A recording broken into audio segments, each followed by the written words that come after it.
வணக்கம். செல்வகுமாரின் வானிலையும் அறிவியலும் அறிவியலுடன் இணைத்து வானிலையை சமர்ப்பிக்கிறேன். இன்றிலிருந்து வரக்கூடிய நாட்களிலே வானிலை எப்படி அமைய போகிறது,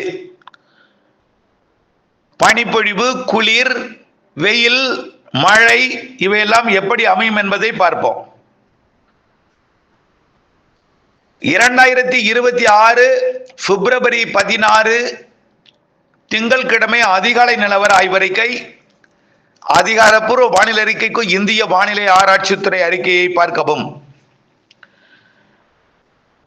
ஒடிசா ஆந்திர பிரதேச கரையை ஒட்டி வளிமண்டலத்தில் உயரழுத்தம் மையமாக நீடிக்கிறது. இந்த உயரழுத்தம் குடைபோல் இறக்கி தமிழ்நாட்டின் வடகடலோர மாவட்டங்கள் வடவுள் பகுதிகளை வரைக்கும் இந்த உயரழுத்த காற்றோட கீழ் இறக்கம், அதாவது குடையோட மையப்பகுதி விசாகப்பட்டினம் புவனேஸ்வருக்கு மேலே இருக்கு. அங்கிருந்து அந்த சுடன்று மேலிருந்து கீழே இறக்கக்கூடிய உயரழுத்தத்தின் அடிப்பாகம் தரையை தொடும் பகுதி ஆந்திர பிரதேச தமிழ்நாடு எல்லையோரம் மற்றும் வடகடலோரம் வடவுள் பகுதிகள் அமைந்திருக்கிறது. இதுல இமயமலையிலிருந்து வரக்கூடிய குளிர்காற்று, அதாவது அருணாச்சல பிரதேசம் மற்றும் வங்கதேசம் வடகிழக்கு மாநிலங்கள் வழியாக வங்கக்கடலில் இறங்கி வங்கக்கடலின் தெற்கு மத்திய பகுதியில் நீடித்துக் கொண்டிருக்கூடிய நிகழ்வை நோக்கி பயணித்துக் கொண்டிருந்தது. நேற்றைக்கு சற்று மேற்கு நோக்கி நகரும். இதனால் நேற்றைய விட இன்றைக்கு பனிப்பொழிவு கொஞ்சம் மூடுபனி இருக்கும், கொஞ்சம் பனிப்பொழிவு கூடுதலாக இருக்கும் என்று நேற்றைய காலை அறிக்கையில வானிலையும் அறிவியலும் பகுதியில் அறிவித்திருந்தோம். அதே போல இன்றைக்கு மூடுபனி காணப்பட்டது. தெற்கே போக போக மூடுபனி அளவு குறைவாக இருந்தாலும் வடக்கே போக போக மூடுபனி அளவு கூடுதலாக இருந்தது. காரணம், உயரழுத்தம் தரையை தொடும் இடத்தில் குளிர்காற்று இணைந்தால் மூடுபனியாக மாறும் என்பது ஏற்கனவே நம்ம வானிலை அறிக்கையில சமர்ப்பித்திருக்கிறோம். அந்த அமைப்பு தான் வடகடலோரம் வடவுள் பகுதி மூடுபனி, டெல்டாவில் அளவான மூடுபனி, தெற்கே போக போக குளிர்பனி, கடலுக்குள் குளிர்பனி, கிழக்கு காற்று இணைவு மத்திய வங்க கடற்பகுதியில, தெற்கு மத்திய வங்க கடற்பகுதியில அங்கே மழைப்பொழிவு. ஆக கிழக்கு காற்றும் நீராவி காற்றும், அதாவது குளிர்விக்கும் காற்றும் நீராவி காற்றும் இணையும் பகுதி தென்கிழக்கு வங்கக்கடல், தெற்கு மத்திய வங்கக்கடல், நிலநடுக்கோட்டு இந்திய பெருங்கடல் பகுதியில தான் மழை இப்போ பெய்து கொண்டிருக்கு. ஆக நீராவி காற்று நிலநடுக்கோட்டு இந்திய பெருங்கடலில் இருந்து நிகழ்வுக்கு கிடைக்க தொடங்கிவிட்டது. சுமத்ரா தீவு பகுதியிலிருந்தும் கிடைக்க தொடங்கிவிட்டது. ஆகவே இனிமேல் நிலநடுக்கோட்டு இந்திய பெருங்கடல் நீராவி காற்று கிடைக்க பெற கடலில் மழை பொழிவோட அளவு கூடும். படிப்படியாக அந்த நிகழ்வு நெருங்கி வர இலங்கையில் மழைப்பொழிவை தொடங்கி தமிழ்நாட்டின் டெல்டா மாவட்டங்களுக்கும் தென் மாவட்டங்களுக்கும் முதல்ல 20ஆம் தேதியே மழைப்பொழிவை தொடங்கினோம். 20ஆம் தேதி மதியமே தொடங்கலாம் என்று எதிர்பார்க்கப்படுகிறது. அதன் அடிப்படையில் இன்றைக்கு 16ஆம் தேதி குளிர் வானிலையும் பனிப்பொழிவு வானிலையும் தமிழ்நாட்டுக்கு கொடுக்க, கடலிலே மழைப்பொழிவை கொடுக்க, வரக்கூடிய 17ஆம் தேதி நாளை நிகழ்வானது இலங்கைக்கு சற்று நெருங்கும் நேரத்தில் புதிய நிகழ்வு வங்கக்கடலுக்கு வர, அதாவது தென்கிழக்கு வங்கக்கடலுக்கு வர, மீண்டும் சற்று விலகி ஒன்றிணைந்து தீவிரமடைந்து வரக்கூடிய 19ஆம் தேதி மீண்டும் இலங்கையை நெருங்க, 19ஆம் தேதியிலிருந்து இலங்கைக்கு மழைப்பொழிவை தொடுக்கும் வகையில கிழக்கு காற்றும் வடகிழக்கு காற்றும் வடக்கு குளிர்காற்றும் இணைந்து, ஆக அதாவது குளிர்காற்றும் கிழக்கு காற்றும் தென்கிழக்கு காற்றும் நிலநடுக்கோட்டு இந்திய பெருங்கடல் காற்றும் 19ஆம் தேதி ஒன்றிணையும் என்பதனால 19ஆம் தேதி இலங்கைக்கு மிக கன மழை பொழிவை கொடுக்க தொடங்கும். அதுவரை தமிழ்நாட்டிற்கு குளிர் வானிலை நிலவும். ஆக இன்றைக்கு தேதி 16, 17, 18, 19 ஆகிய 4 நாட்கள் தமிழ்நாட்டிற்கு குளிர் வானிலை நிலவும். ஆனால் உயரழுத்தம் இன்னும் கொஞ்சம் நெருங்கி வந்து மூடுபனியை வடகடலோரத்திற்கு கொடுக்கும்.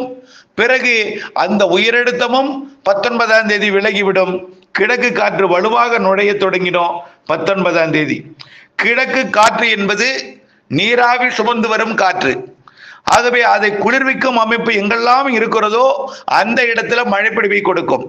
வடக்கிலிருந்து வரக்கூடிய குளிர்காற்று கடலூர் மற்றும் அதற்கு தெற்கே இருக்கக்கூடிய மயிலாடுதுறை, காரைக்கால், நாகப்பட்டினம் மற்றும் திருவாரூர், தஞ்சாவூர், அதற்கு தெற்கே புதுக்கோட்டை, ராமநாதபுரம், சிவகங்கை மற்றும் தூத்துக்குடி, திருநெல்வேலி, கன்னியாகுமரி ஆகிய மாவட்டங்கள்ல 20ஆம் தேதியே மழைப்பொழிவை தொடங்குவதற்கு வாய்ப்பு இருக்கிறது. 20ஆம் தேதி மாலையே தொடங்கும். 20ஆம் தேதி மாலையே டெல்டாவிற்கு கனமழை தெரிகிறது. 20ஆம் தேதி டெல்டாவிற்கு கனமழை பொழிவை கொடுக்கும் அதே நாளிலே அரியலூருக்கும், திருச்சி மாவட்டத்தின் கிழக்கு பகுதிக்கும், புதுக்கோட்டை மாவட்டத்தின் உள்பகுதிகளுக்கும், அப்படியே கடலூர் மாவட்டத்தின் உள்பகுதிக்கும், புதுச்சேரி வரைக்கும் மழை பொழிவு எட்டி பிடிக்கலாம். அதே நேரத்தில் புதுச்சேரியை தாண்டி மரக்காணம் வரைக்கும் விழுப்புரம் மாவட்டம் மற்றும் விழுப்புரம் மாவட்டத்தின் உள்பகுதிகளுக்கு கூட 20ஆம் தேதி மழை பொழிவை தொடக்கலாம். சற்று உள்ளே புதுக்கோட்டை உள்பகுதி, சிவகங்கை, மதுரை போன்ற பகுதிகளுக்கு கூட வரக்கூடிய 20ஆம் தேதி இரவே மழைப்பொழிவை தொடக்கலாம். அதே நேரத்தில் அந்த நிகழ்வு நெருங்க நெருங்க வடகடலோரமும் மழைப்பொழிவை தொடக்கலாம். காரணம், அந்த சுழற்சி ஒரு நீள்வட்டமாக இருக்கும். அதாவது ஒரு வட்ட வடிவத்தில் ஒரு இடத்துல அமைந்தால்தான் ஒரு குறிப்பிட்ட இடத்துல மழைப்பொழிவை கொடுக்கும்.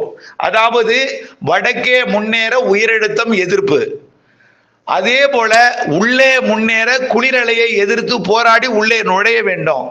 ஆகவே இந்த அதாவது உள்ளே குளிர், அதாவது இரவு நேரத்தில் வந்தால் உள்ளே குளிராக இருக்கும். உள்ளே குளிர், வடக்கே குளிரோட இணைந்த உயரழுத்தம், இவையெல்லாம் இருக்கிற காரணத்தினாலே போராடி மேற்கு நோக்கி முன்னேறும் பொழுது அந்த போராட்டத்தினால அந்த நிகழ்வோட அமைப்புல ஒரு மாற்றம் நீள்வட்டமாக மாறும்.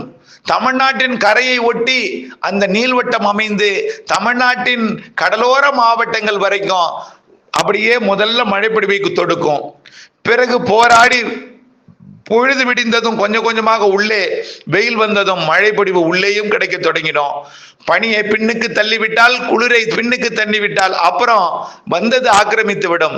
ஆகவே மழைப்பொழிவை பொறுத்த வரைக்கும் 21ஆம் தேதி உள்ளே ஆக்கிரமித்து விடும். 21ஆம் தேதி உள்ளே ஆக்கிரமித்த பிறகு குளிரானது விலகி கர்நாடக பகுதியோட ஆந்திர பகுதியோட விலகி உயரெடுத்த காற்றாக அப்படியே திரும்பி சென்றுவிடும். இதன் காரணமாக கிழக்கு காற்று உள்ளே நுழைய குளிர்காற்று குளிர்விக்கும் அமைப்பு பற்றாக்குறை காரணமாக உள்ளே மழை பொழிவுல கொஞ்சம் அளவில் குறையும். அப்பொழுது மரங்கள் இருக்கக்கூடிய மலை பகுதிகளில் மழை பொழிவை கூடுதலாக்கும். அதனாலதான் தென் மாவட்ட மேற்கு தொடர்ச்சி மலைக்கு கொஞ்சம் கூடுதல் மழை பொழிவு கொடுக்கும். மேற்கு தொடர்ச்சி மலை பகுதிகளில் மேற்கிலிருந்தும் குளிர்விக்கும் காற்று அரபிக்கடலோட வடக்கு பகுதியிலிருந்து, அதாவது அரபு நாடுகள் பகுதியிலிருந்து குளிர்விக்கும் காற்று கொஞ்சம் வரும். அது அரபிக்கடலோர மாநிலங்கள்ல கேரள பகுதியில் நுழையும் பொழுது மேற்கு காற்றாக நுழைந்து குளிர்விக்கும் அமைப்பை ஏற்படுத்தி கிழக்கிலிருந்து வரக்கூடிய நீராவி காற்றை மேற்கிலிருந்து எதிர்த்து குளிர்வித்து தென் மாவட்ட மேற்கு தொடர்ச்சி மலையில மழைப்பொழிவை ஏற்படுத்தும். மரங்களாலும் குளிர்வித்து மழைப்பொழிவை ஏற்படுத்தும். ஆக 21ஆம் தேதி தென் மாவட்ட மேற்கு தொடர்ச்சி மலைக்கும், தென் மாவட்டங்களின் உள்பகுதிகளுக்கும், தென் மாவட்டங்களின் கடலோர பகுதிகளுக்கும், டெல்டா மாவட்டங்களுக்கும், மத்திய உள் மாவட்டங்களுக்கும் முதல்ல மழைப்பொழிவை தொடக்கிவிடும் 21ஆம் தேதி. அதே நாள்ல பாலக்காட்டு கணவாய்க்கும் 21ஆம் தேதி மழைப்பொழிவை தொடக்கலாம். கொஞ்சம் தாமதம் ஏற்படும் பட்சத்தில் 22ஆம் தேதி தொடங்கும். என்னை பொறுத்த வரைக்கும் 21ஆம் தேதியே மேற்கு மாவட்டங்களுக்கு மழைப்பொழிவை தொடங்குவதற்கு வாய்ப்பு இருக்கு. 21ஆம் தேதி தாமதம் அடையும் என்றால் 22ஆம் தேதிக்குள் தொடங்கிவிடும். அப்பொழுது நீலகிரி, ஈரோடு உள்ளிட்ட பகுதிகளுக்கும், கரூர் மற்றும் திண்டுக்கல், திருச்சி உள்ளிட்ட பகுதிகளுக்கும் மழைப்பொழிவை கொடுக்க தொடங்கும். பிறகு அதே நிகழ்வு சற்று நீள்வட்டமாகவே வடக்கு நோக்கி நகர்ந்து அப்படியே ஆந்திர பிரதேச எல்லையோர வரை முன்னேறும். அதன் காரணமாக கிருஷ்ணகிரி, தருமபுரி வரைக்கும் மழைப்பொழிவு எட்டி பிடிக்கும். அப்பொழுது நாமக்கல், சேலத்திற்கும், கள்ளக்குறிச்சிக்கும், திருவண்ணாமலைக்கும், திருப்பத்தூர், வேலூர் போன்ற மாவட்டங்களுக்கும் மழைப்பொழிவை கொடுக்கும். ஆகவே மழைப்பொழிவு கொஞ்சம் தாமதமாக முன்னேறி 23ஆம் தேதிக்கு பிறகுதான் கர்நாடக எல்லையோரத்திற்கு எட்டி பிடிக்கலாம். ஆனால் மழை உறுதி. கொஞ்சம் காத்திருக்க வேண்டும்.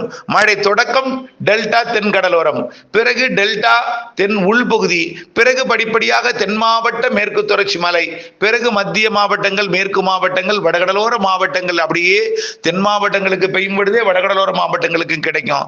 மிக மெல்ல போராடி உள்ளே முன்னேறி நல்ல ஒரு மழைப்பொழிவை அனைத்து மாவட்டங்களுக்கும் கொடுக்கும்.